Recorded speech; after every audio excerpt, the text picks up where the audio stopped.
Practice of hand stitches and making samples of them. या session मध्ये आपलं हार्दिक स्वागत आहे. सेशनच्या शेवटी आपण सक्षम व्हाल हाताने इवन बास्टिंग स्टिच करा, हाताने अनइवन बास्टिंग स्टिच करा, हाताने डायगोनल बास्टिंग स्टिच करा, हाताने स्लिप बास्टिंग स्टिच करा, हाताने टेलर्स टॅक्स स्टिच करा. Tools and equipments required. Scale 12 inches 1, HB pencil 1, scissors 8 inches 1, cotton fabric 10 cm by 6 cm 1, thread 1,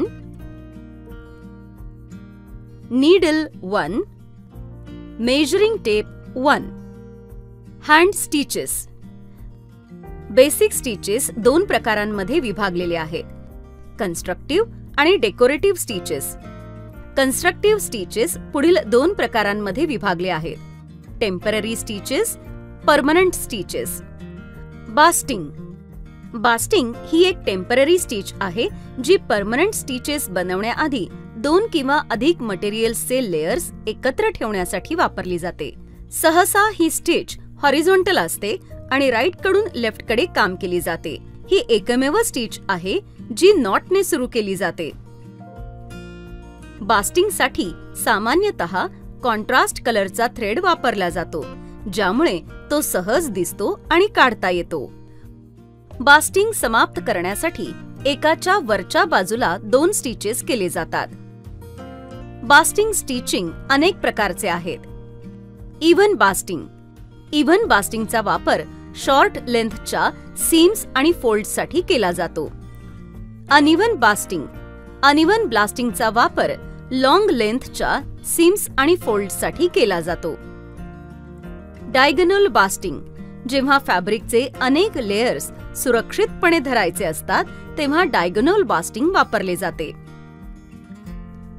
padding stitch.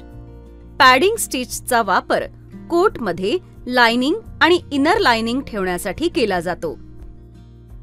Taylor's tax. Thread marks हे मुळात uneven basting stitches असतात. ते फॅब्रिकच्या खालच्या लेयरवर marks transfer करण्यासाठी वापरले जातात. Stitch even basting by hand. Even basting. Even बास्टिंगचा वापर साधारणपणे शॉर्ट लेंथच्या सीम्स आणि फोल्ड्ससाठी केला जातो. इव्हन बास्टिंग स्टिच हाताने करण्याची पद्धत खाली दिली आहे. दोन कॉटन फॅब्रिकचे पीस 10 cm by 6 cm, कोन पासून 50 cm धागा कापून घ्या. धाग्याच्या एका टोकाला एक नॉट बनवा. बॉल पिन वापरून एक फॅब्रिक दुसऱ्या फॅब्रिकवर फिक्स करा. फॅब्रिकच्या सेंटरमध्ये एक हॉरिझॉन्टल लाईन काढा. फॅब्रिकवर 0.5 cm अंतरासह इक्वल स्टिच लेंथ मार्क करा. ए पॉइंटवर फॅब्रिकच्या बॉटम पासून नीडल आणा आणि थ्रेड पूर्णपणे वरच्या लेयरवर ओढा. बी पॉइंटवर नीडल घाला आणि फॅब्रिकच्या बॉटम पासून पॉइंट सी मधून नीडल आणा. पॉइंट डी मध्ये नीडल घाला आणि ई मधून पुल करा आणि इक्वल स्पेसने स्टिचिंग करणे सुरू ठेवा. Stitch uneven basting by hand. Uneven basting. Uneven basting सहसा लॉंग लेंथच्या सीम्स आणि फोल्डसाठी वापरला जातो. हाताने अनइव्हन बास्टिंग स्टिचिंगची मेथड खाली दिली आहे. टास्क 1 च्या स्टेप 1 to 15 चे अनुसरण करा. A, B, C, D, E असे नेमिंग करून 1 cm आणि 0.5 cm चे पॉइंट्स मार्क करा. पॉइंट A वर फॅब्रिकच्या बॉटम पासून नीडल आणा आणि थ्रेड पूर्णपणे टॉपच्या लेयर्सवर ओढा. पॉइंट B वर नीडल घाला आणि फॅब्रिकच्या बॉटम पासून पॉइंट C मधून नीडल आणा. पॉइंट डी मध्ये नीडल घाला आणि ई मधून ओढा आणि इक्वल स्पेस सह स्टिचिंग करणे सुरू ठेवा. Stitch diagonal basting by hand. Diagonal basting. जेव्हा फॅब्रिकचे अनेक लेयर्स सुरक्षितपणे ठेवायचे असतात तेव्हा सामान्यतः डायगोनल बास्टिंगचा वापर केला जातो. डायगोनल बास्टिंग हाताने शिवण्याची पद्धत खाली दिली आहे. 10 सेंटीमीटर बाय 6 सेंटीमीटर आकाराचे 2 कॉटन कापडाचे पीसेस करा. बॉल पिन वापरून एक फॅब्रिक दुसऱ्या फॅब्रिकवर फिक्स करा. फॅब्रिकच्या मध्यभागी 1 सेंटीमीटर अंतरावर 2 हॉरिझॉन्टल लाईन्स काढा.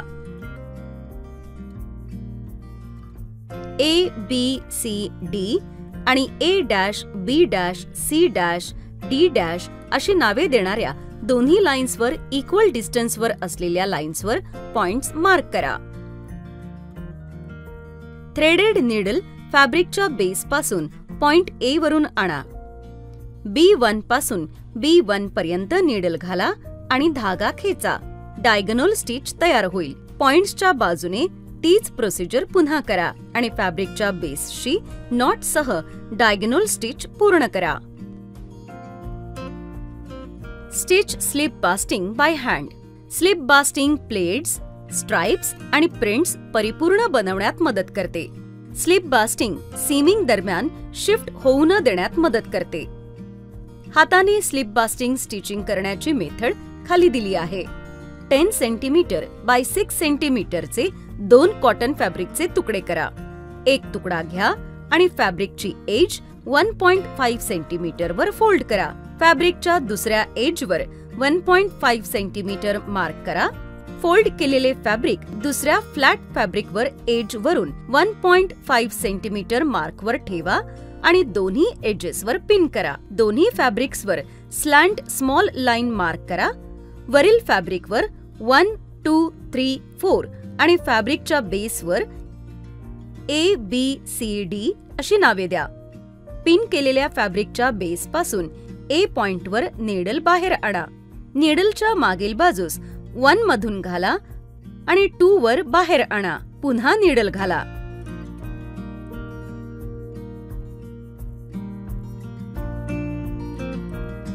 Stitch tailor tacks by hand. Tailor tacks शिलाईच्या तयारीसाठी टेलर स्टॅक्सचा वापर सामान्यतः फॅब्रिकचे लेयर्स टेम्पररीली एकत्र ठेवण्यासाठी केला जातो. हे फक्त सूचित करते की फायनल स्टिचेस कुठे बनवायचे आहेत. Button positions, button hole ends इत्यादीसाठी इंडिव्हिज्युअल टेलर स्टॅक्स वापरले जातात. डार्ट मेकिंग, सेम्स इत्यादीसाठी कंटिन्युअस स्टॅक स्टिचेस केले जातात. टेलर स्टॅक्स हाताने शिवण्याची मेथड खाली दिली आहे. पॅटर्न पेपरवर ठेवा. 1 to 1.5 इंच लांबीचे लूज रनिंग स्टिचेस सर्व लेयर्स रॉ मधून बनवा. पॅटर्न पेपर आणि फॅब्रिक लेयर्स. सुरुवातीला आणि शेवटी बरीच टेल सोडा आणि रिअली लूज स्टिचेस बनवा, जेणेकरून ते लूपच्या रूपात बाहेर येतील. स्टिचेस सरफेसवर स्मॉल लूप सारखे दिसले पाहिजेत. तुम्ही स्टिचेस पूर्ण केल्यावर स्टिचेस लूपच्या वरच्या भागातून कापून टाका. आता आपण पॅटर्न पेपर काळजीपूर्वक काढू शकता. परमनंट स्टिचेस बनवल्यानंतर टेलर स्टॅकिंग स्टिचेस सहजपणे काढले जातात. रिकॅप. या सेशनमध्ये आपण शिकलो हाताने इव्हन बास्टिंग स्टिच कसा तयार करायचा, हाताने अनइव्हन बास्टिंग स्टिच कसा तयार करायचा, हाताने डायगोनल बास्टिंग स्टिच कसा तयार करायचा, हाताने स्लिप बास्टिंग स्टिच कसा तयार करायचा, हाताने टेलर स्टॅक स्टिच कसा तयार करायचा. आशा आहे की तुम्हाला या सेशन मधल्या सगळ्या कॉन्सेप्ट समजल्या असतील. भेटूया पुढील सेशन मध्ये नवीन कॉन्सेप्ट सह. धन्यवाद.